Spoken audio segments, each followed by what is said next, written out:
Hello नमस्कार, मी शुभांगी तुमचं सगळ्यांचं स्वागत करते माझ्या एका नवीन व्हिडिओमध्ये। आणि अजूनपर्यंत जर तुम्ही माझ्या चॅनलला सबस्क्राइब नसेल केलं तर प्लीज करून चॅनलला नक्की सबस्क्राइब करा।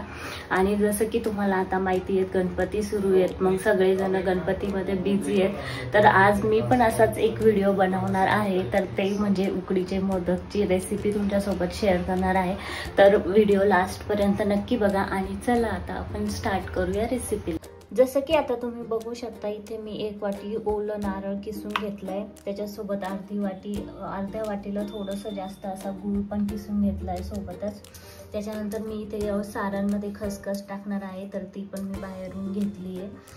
त्याच्यानंतर मी इथे केसर पण यूज करणार आहे। त्याच्या मोदकावरती मस्त केसर टाकलं तर त्याला एक मस्तपैकी फ्लेवर येतो। त्याच्यानंतर मी इथे राईस फ्लावर यूज करणार आहे। तर चला मग आता आपण बनवायला घेऊ। पहिलं तर आपण सारण भरून घेऊ, त्याच्यानंतर मग आपण उकड बनवू। चला आता मी इथे सारण बनवायला घेतलंय। पहिलं तर इथे मस्तपैकी कढाई गरम करून घेतली, त्याच्यानंतर त्याच्यात तूप टाकलं आणि मी इथे गावरान तुपाचा यूज करते आणि 2 चमचे मी इथे गावरान तूप टाकून घेतलंय। तुपाला मस्त गरम होऊ दिलं आणि मग त्याच्यात ही खसखस 1 चमचा असेल तेवढी खसखस मस्त तडतडू दिली, त्याच्यामध्ये मस्त फ्राय झाली होती। आणि आता ना मी इथे ना पहिले तर मी खोबरंच फ्राय करून घेत होते, पण मी आत्ताच एक नवीन रेसिपी बघितली होती, त्यात त्यांनी ना पहिलं गुळाचा पाक बनवून घेतला होता आणि मग नंतर त्याच्यात खोबरं टाकलं होतं। तर मी आज तसंच बनवणार आहे, बघू कशी टेस्ट होती आणि कसं लागतं। तर मग मी इथे ना गूळ पहिलंच ना खोबऱ्यासोबत किसून घेतला होता, म्हणजे पहिलं किसून घेतला की मग त्याला मस्त म्हणजे तेलामध्ये मग ते गोळे वगैरे होत नाही, त्याच्यामुळे मग मी पहिलंच गूळ किसून घेतला होता, म्हणजे जेणेकरून मला हे गोळे वगैरे त्यातले फोडायला इझी पडेल। आणि मस्त असं गूळ पण एकदम इझिली त्याच्यात तुपामध्ये मस्तपैकी विरघळून गेला आणि मस्त असा पाक तयार झाला होता। तुम्ही बघू शकता इथे मस्त असं पाक तयार झाला, एक पण त्याच्यात गोळा राहिलेला नाही आहे तुपाचा आणि काहीच नाही। त्याच्यानंतर मी जे खोबरं किसलेलं होतं ओल्या नारळाचं ते मस्तपैकी याच्यात टाकून घेतलंय आणि दोघांना मस्त एकजीव करून घेते।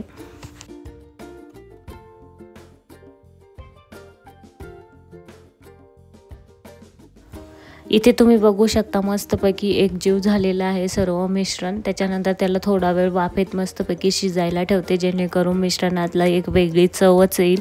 त्याच्यामुळे मस्त असं खोबरं पण त्याच्यामध्ये मग शिजून जाईल, जेणेकरून ते खायला पण चांगलं लागेल।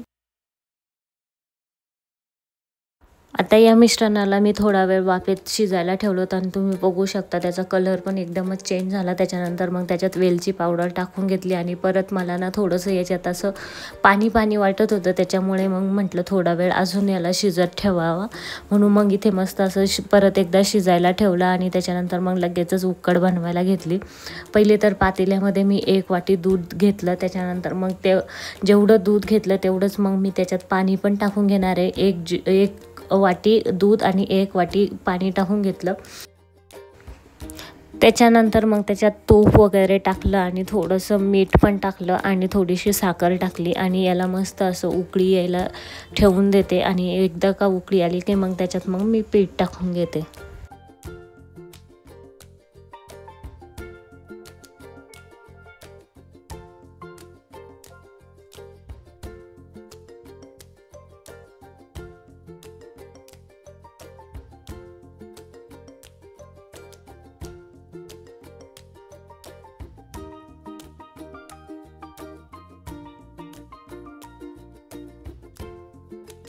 आणि तुम्ही इथे बघू शकता दूध आणि पाण्याच्या मिश्रणाला मस्तपैकी असं हे उकळी आलेली आहे। मग आता मी याच्यात 2 वाट्या पीठ टाकणार आहे तांदळाचं, ते मी इथे टाकून घेतलंय। त्याच्यानंतर याला मस्तपैकी असं मिक्स करून घेते, जेणेकरून मला नंतर पीठ भिजवायला इझी जाईल, म्हणून मग याला मस्त असं एकजीव करून घेते दुधाला, पाण्याला आणि पिठाला। आणि याला असंच वाफेत 5 मिनिटं वाफेत ठेवते।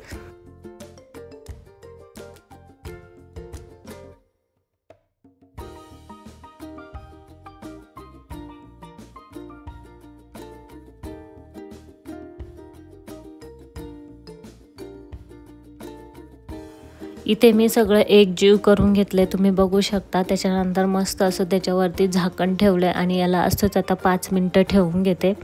त्याच्यानंतर 5 मिनिटांनी याला मस्त असं, तरी पण ते गरम गरमच होतं, पण मग काय आहे ना, गरम गरमच पीठ भिजवायला लागतं, नाही तर मग ते पिठाचा गोळा होत नाही। त्याच्यामुळे मग मी इथे गरम गरमच लगेच पीठ, आणि ह्या पिठाला ना जवळपास मी 10 मिनिटं तरी पूर्णपणे असं एकजीव करत होते, जेणेकरून मग त्या पिठाला भेगा पडणार नाही म्हणून। आणि मध्ये मध्ये मग मी इथे गरम पाण्याचं त्याला हे पण करत होते, जसं मला पाहिजे असेल तसं गरम पाणी पण मी इथे थोडं थोडं यूज करत होते। आणि याला मस्त असं 10 मिनिटं तरी मी याला पूर्ण हे केलं असेल, मळतच राहिले, कारण मग त्याला मोदकाचे हे कळ्या पाडताना मग त्याला भेगा पडणार नाही म्हणून मी इथे 10 मिनिटं मस्तपैकी याला असं मस्त याचा गोळा बनवून घेतला।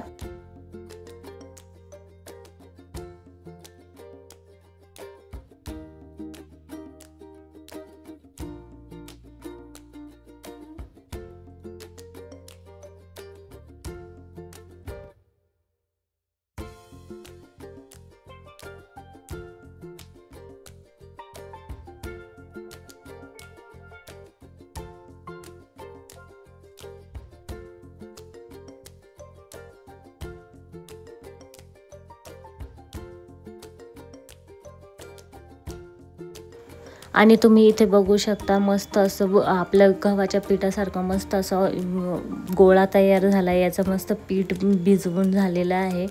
आणि त्याच्यानंतर मग मी इथे पीठ भिजवल्यानंतर त्याला मस्त असं गोल करून आपण चेक करून बघणार आहे की हा व्यवस्थित गोळा झालेला आहे की आपल्याला अजून याला हे मळावं लागणार आहे। त्याच्यासाठी मस्त एक छोटासा गोळा घेतला आणि त्याला असं मस्त अंगठा दाबून बघितला, म्हणजे अंगठा दाबल्यानंतर जर याला भेगा पडल्या तर मग आपलं पीठ अजून पण झालेलं नाही। आणि तुम्ही बघू शकता एकदम परफेक्ट असं आपलं पीठ तयार झाले होतं। त्याच्यानंतर मग मी लगेच मोदक मेकरला मस्तपैकी तूप वगैरे लावून ठेवलं, कारण की खाली मग मोदक चिटकू नये म्हणून, भांड्याला चिटकले तर मग ते फुटण्याचं पण चान्स असतं, म्हणून त्याला खाली मस्त असं तूप लावून घेतलंय। आणि तुम्ही बघू शकता परत एकदा मी याला परत मिक्स करून घेते पिठाला, आणि मग नंतर मस्तपैकी गोळा बनवून मस्त अशा पाकळ्या करते।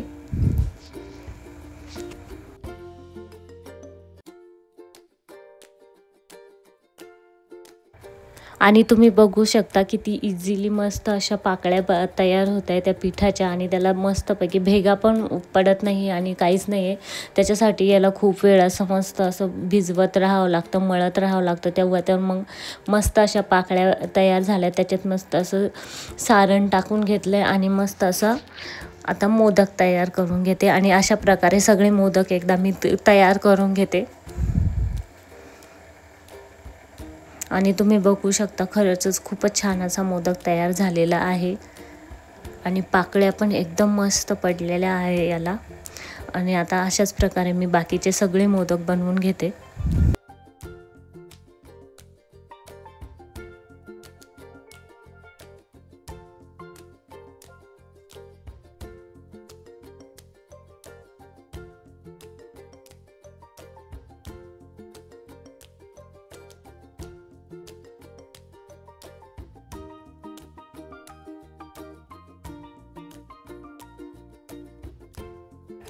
आणि इथे माझे सगळे मोदक बनवून झाले, आणि तुम्ही बघू शकता खरंच खूपच छान दिसत आहे। त्याच्यावरती मी डेकोरेशनसाठी केसर पण टाकलं आहे, त्याच्यामुळे अजूनच त्याचा लुक एकदम भारी आलेला आहे।